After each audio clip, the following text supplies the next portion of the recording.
So, I recently had to deal with something no one who owns a piece of dirt should ever have to tell a soul. My quiet little ranch got raided by cops.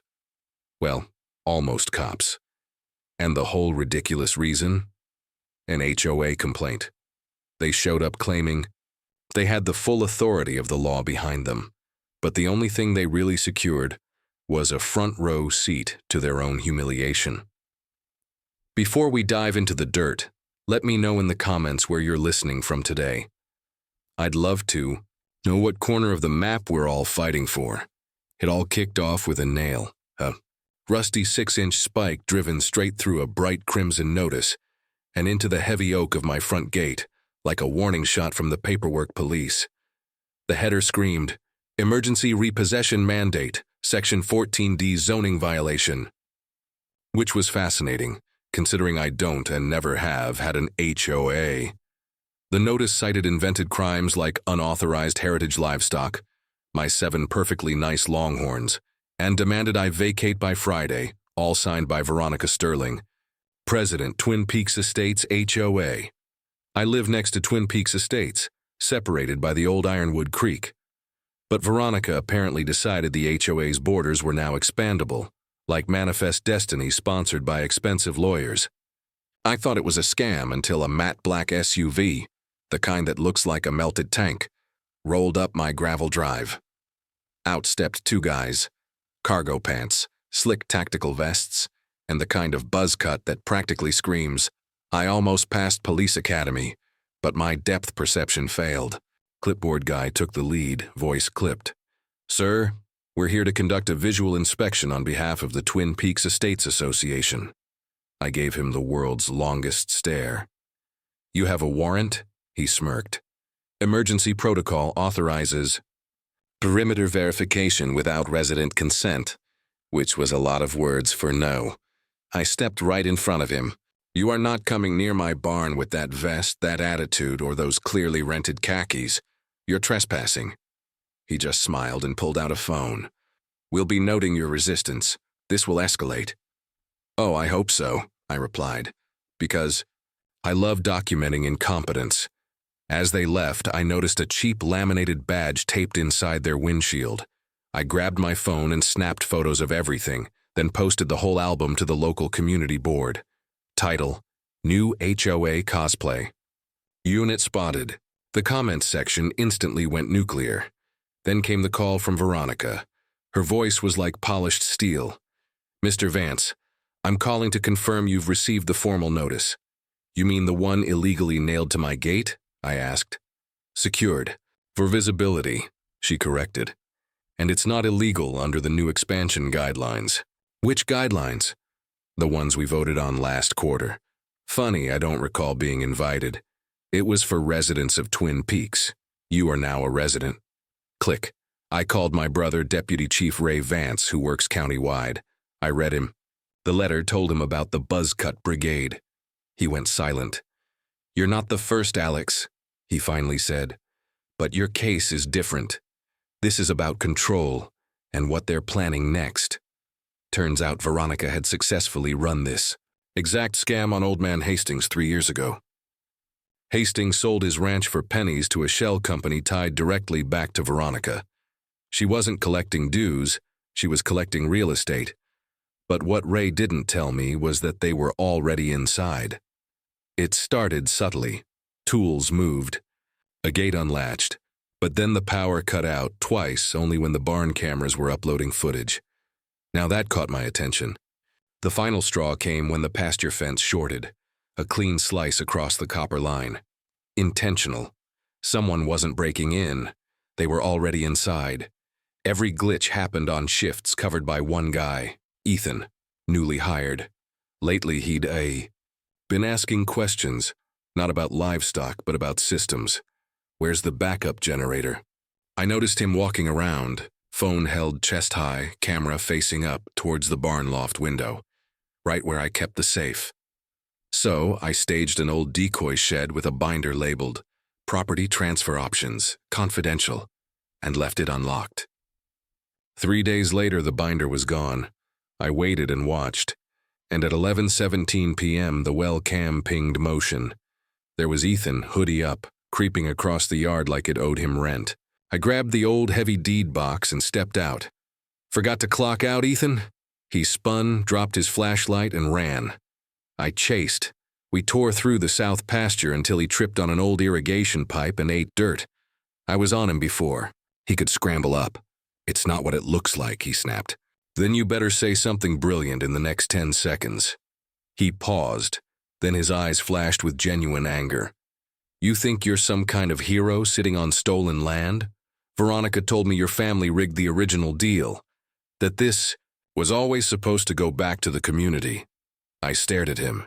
"You mean Veronica, the HOA president, told you my dead father was a land thief? She also told you to cut my fence, didn't she?" He just muttered, "They were going to take it anyway. I made it faster." I opened the bag.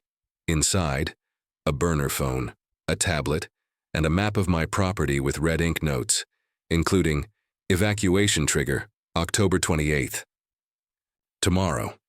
The tablet auto-launched to a folder titled Phase 3 Vance.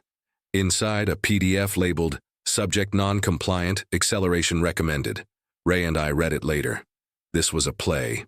Then came the documents, forged property transfer forms, a quit-claim deed, my name on a signature line I'd never touched, filed with the county, transferring co-ownership to Mountain Crest Holdings. She was trying to sell the property out from under me. I pulled out the real deed. They matched almost perfectly, except for one thing. Mine was a wet signature. The forgery was scanned, lifted, pasted, and filed weeks ago. I sat in the barn on the same bench where my dad used to read the paper. I pulled out his old folder and found a rejected offer from 30 years ago signed by Veronica Sterling.